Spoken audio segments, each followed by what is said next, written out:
एक बार राक्षसों का अत्याचार बढ़ने लगा। सभी देवता भयभीत होकर भगवान शिव और माता पार्वती की शरण में गए।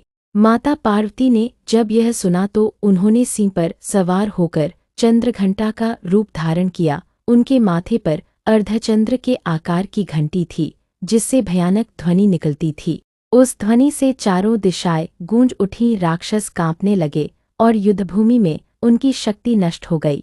माँ ने अपने त्रिशूल, गदा, तलवार और अन्य शस्त्रों से असंख्य दानवों का वध किया और देवताओं को भयमुक्त किया। माँ चंद्रघंटा का यह रूप भक्तों को साहस और निर्भीता प्रदान करता है। ऐसा विश्वास है कि नवरात्रि के तीसरे दिन यदि श्रद्धापूर्वक माँ चंद्रघंटा की पूजा की जाए तो जीवन से हर प्रकार का डर, रोग और बाधा दूर हो जाती है।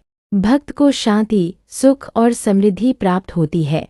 इस कथा से हमें यह शिक्षा मिलती है कि जब भी जीवन में कठिनाई और भय का समय आए तो हमें साहस, धैर्य और माँ चंद्रघंटा का स्मरण करना चाहिए। उनकी कृपा से हर संकट दूर हो जाता है।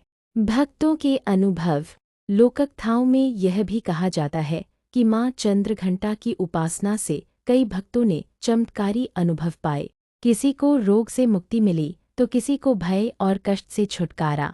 जो भी सच्चे मन से माँ को याद करता है वह हमेशा संकट से सुरक्षित रहता है। तीसरे दिन माँ चंद्रघंटा की पूजा में दूध और मिठाई का भोग लगाया जाता है।